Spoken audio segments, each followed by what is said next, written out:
This is a presentation of the 19th Annual Colorado Snow and Avalanche Workshop, a program of the Colorado Avalanche Information Center, Friends of CAIC, and the National Avalanche Center, presented by DNFIT and Pomoka.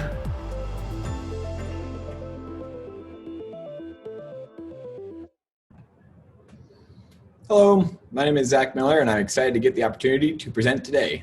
I'd like to start by thanking the Colorado Avalanche Information Center, the Friends of the CAIC, and the National Avalanche Center for inviting me here today. What I'll be talking about is the story of a deep slab avalanche based on weekly high-resolution snow accumulation measurements from an uninhabited aerial vehicle, or more informally, a drone. Before we dig in, I'd like to acknowledge the support I've had from my committee in thinking critically through much of this research. Dr. Eric Sproles, Dr. Eric Peitsch, Dr. Carl Berkland, and Dr. Jeffrey Deems have helped me so much getting it all figured out. Additionally, I'd like to thank Dr. Jordi Hendricks for his weather station and his insight, Ross Palamaki for his constant assistance, and the many field partners that have made this project possible. The world of avalanches exists in a constant state of change. As avalanche practitioners and backcountry recreationalists, we can each recognize the significance of changing snow depth in many ways. In a broad spatial sense, we can think of the different snowpack climates across the Mountain West exhibiting differences in snow depth that contribute to unique stability characteristics. Moving into a more local mountain range scale, elevation often plays a larger role in determining the variable depths of the snowpack, with more snow found higher up and typically less down low.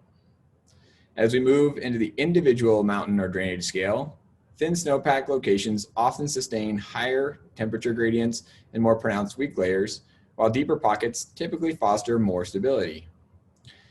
Whittling down even further to the scale where our observations and our decisions matter the most, the slope scale, we recognize cornices, wind wales, tree wells, wind scoured spots, slab thickness, weak layer continuity, and other slope-specific features as indicators of spatial snow depth variability.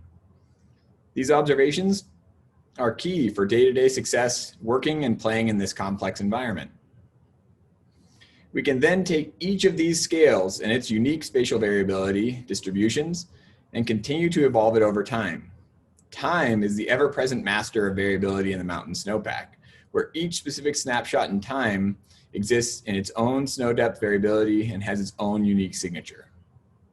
We hammer this idea home in avalanche courses, but where our deeper understanding of the idea of snow depth variability often comes from is time spent in the field observing changes across the landscape. This research hopes to aid in our understanding of this foundational yet complex subject by quantifying change in snow depth over time and space, and by doing so in a realistic avalanche-prone setting.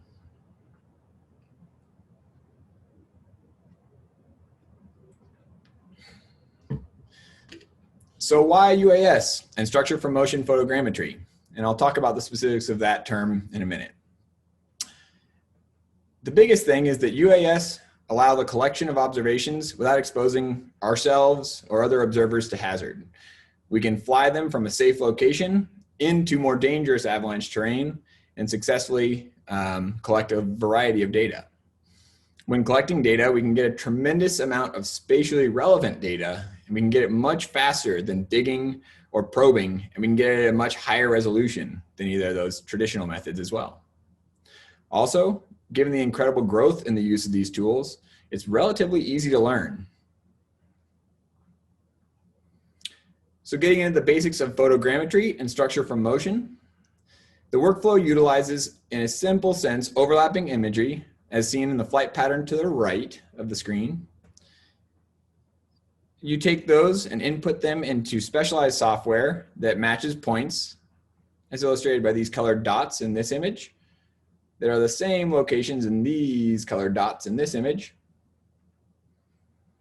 And it takes those matching points to create a triangulated mesh grid that then can be interpreted as a 3D surface. These surfaces can be output as point clouds, kind of like that, as 3D models, as digital surface models, kind of like that, or geolocated orthomosaic imagery. Much of the previous research focused on the application of UAS for mapping snow surfaces on relatively mellow mountain terrain. So our group decided upon the Hourglass study site, as it is representative of avalanche terrain that we as operational avalanche workers and backcountry enthusiasts might have to be making decisions about. It also was a great location because it was nearby to Bridger Bowl ski area and could be accessed safely without really accessing or exposing ourselves to avalanche hazard into and out of. Plus was close enough that carrying a large drone backpack and a variety of other equipment wasn't too bad. The Hourglass Couloir itself is a 300-meter vertical avalanche path in the Bridger Mountains of southwest Montana within the Custer-Gallatin National Forest. It is approximately 1 kilometer north of Bridger Bowl ski area and is narrow, steep, and prone to ridgetop wind loading. The Hourglass Couloir is an example of smaller scale, complex terrain and experiences frequent smaller scale D1 and D2 size loose, dry, and dry slab avalanching throughout a typical season. We conducted flights collecting imagery over the couloir multiple times per week throughout the winter and collected hourly meteorological data with an automated weather station in the nearby meadow. So now that we've got the basics of photogrammetry and a bit of information about our research site, let's dig into the story of the natural deep slab avalanche in late February.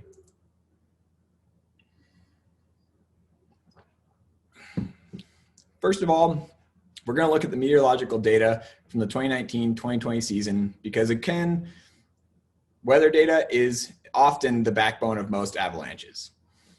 So our weather station, the Hourglass station, is depicted in blue on all these graphics, was complemented by 2 nearby weather stations at Bridger Bowl. The Alpine weather station in yellow, which is also a lower elevation in a relative sense, protected meadow type setting, and the Ridge station as depicted in red, which is sitting up on top of the Bridger Ridge and gets hammered by wind all the time. So this season got off to an early start with the first snow in late September and more regular snowfall beginning in mid-October. By early November, we had a 50 to 100 centimeter base that faceted considerably after a rain on snow event on Thanksgiving. This Thanksgiving crust facet combo would rear its head repeatedly throughout the season. The snowpack consistently grew through late January before a major storm centered around February 6th, which deposited approximately 1 meter of new snow across the Bridger Range. After that storm, snowfall continued to gradually input and then settle before an approximately 30 centimeter storm on February 25th. Consistent westerly winds hammer the Bridger Range and are notoriously strong along the dominant north to south running ridgeline. We can see, obviously, the higher winds observed at the Ridge station as compared to the protected Alpine and Hourglass stations. These winds are pivotal in the development of bigger avalanches that come out of these high upstart zones along the ridgeline.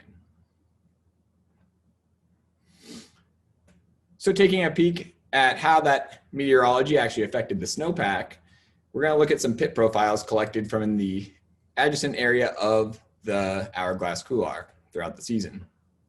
The pit profile data continues to paint a clear picture of the setup of deep slab avalanche problems. Many backcountry skiers were stuck in the entrenched mindset, as Roger Atkins once described, for much of the season. Notice the gradually deepening snowpack with consistently shallow depth for the layer of concern. This shallow depth layer of concern that stayed right around 100 centimeters deep was generally the easily identifiable Thanksgiving rain crust facet layer combo. Layers of concern near to the surface were observed in pits or immediately following or during or immediately following storms and indicate localized storm instability. All right, we've taken a look at the meteorology and we've taken a look at the snowpack structure. And now we're going to look a little bit more closely at specific findings leading up to the deep slab avalanche from the UAS. So to do that, we are looking and using this tool called DSM differencing, or digital surface model differencing. And simply put, this is subtracting a new modeled surface from a reference surface, which in our case is modeled from the previous flights. The ongoing challenge of retrieving accurate measurements of snow surface change from this method lies in precise alignment or co-registration of the models. Uncertainty can also be introduced through different flight patterns, different flight heights, different light conditions, and other such features, each having an effect on the ground sampling distance of the camera, and therefore the representativeness of each individual pixel. Looking at the DSM differencing and some preliminary findings throughout the season, our flights indicated that we were seeing obvious wind deposition in the upper start zone just below the ridgeline. We could clearly see cornice growth throughout the season, and that southerly aspects of the slope were melting or scouring while the northerly aspects continued to deepen.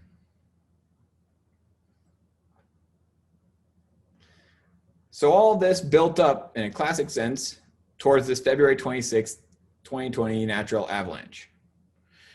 Did I ever get lucky with a natural avalanche where no individuals were involved occurring during my winter of fieldwork? Oh yeah, feel super fortunate for that. So on the afternoon of February 26th, a large cornice triggered D2.5 natural avalanche released in the upper start zone of the Hourglass couloir. I was notified a couple of hours later from the Bridger Bowl Ski Patrol and headed out bright and early the next morning to collect data. This happened, the event, during a storm, which conveniently passed that evening and set up for perfect flying conditions the day after. The photo on the left was captured by the UAS, and the DSMs to the right illustrate an obvious change in the couloir between February 21st and February 27th. The February 21st DSM, you might notice, has definitive wind features across the upper right corner of the couloir, and the February 27th one in that same position has definitively rougher surface. Again, these are zoomed way out, and so the pixelation isn't exactly perfect, but they paint a pretty clear picture of the avalanche.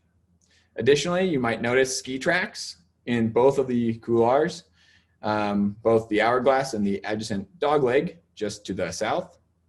The ski tracks existed from before the storm and then during the storm, and then the ones that are there with the avalanche thankfully were just folks looking through the debris to make sure no one was injured.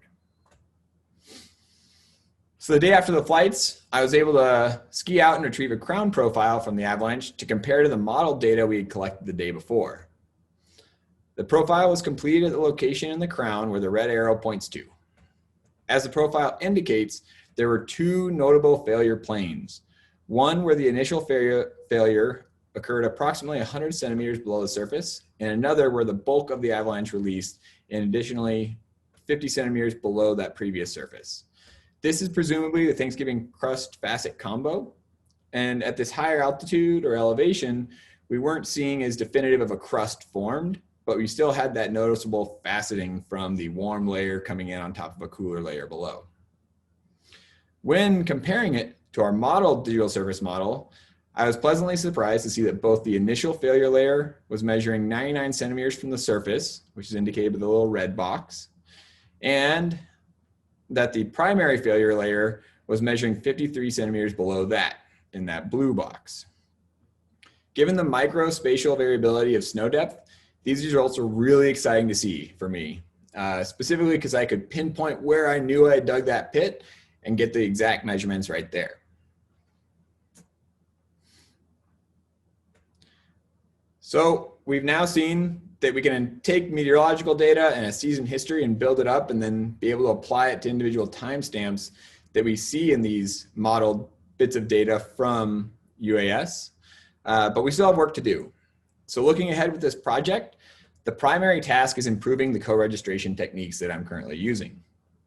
The current goal of the project is to capture snow surface change in the sub 10 centimeter scale, both vertically and horizontally across the entire avalanche path. We utilized a UAS equipped with high resolution, real-time kinematic GPS to minimize the alignment uncertainty, but are still working out the kinks of proper alignment. Additionally, I'll be taking a peek at the representativeness of the Hourglass site as compared to the rest of the complex terrain in the Bridger Range. And finally, our GeoSwirl lab group will continue conducting flights and collecting weather data this season, and hopefully and potentially for a few more seasons, to begin to ask longer term questions that involve both snow hydrology and probably some more avalanche. So if this project and this method seems interesting to you as a tool in an operational setting, there are a few things I would certainly consider first. First and foremost, I think installing fixed ground control, bare ground markers that will exist and be able to be found all season long And an established snow depth marker or 2 or 3 could really improve the efficiency of alignment and processing. It also gives specific points to calibrate your snow depths off of to make sure you're really hitting the accuracy you're looking for. Beyond that, focusing on smaller specific areas would improve the time taken from data collection to application. And additionally, how accurate of data does your operation require? And that you can look at different spatial scales depending on how specific you need to know snow depth change. The largest considerations are related to the limitations of the UAS system. Firstly is how often it snows. These are generally not ideal for flight while precipitation is happening, and low light conditions significantly impact the quality of the outputs. Additionally, most UAS are limited to safe flight and wind speeds of approximately 25 miles per hour or less, which can really inhibit in mountain use. I certainly know when I presented the idea to the Bridger Bowl Ski Patrol, they laughed and said, good luck flying at all this year. But I was able to just barely sneak in my variety of flights. That wraps up my talk, and thank you for your guys' time. I look forward to questions during the virtual discussion sessions in mid-October. Thank you very much.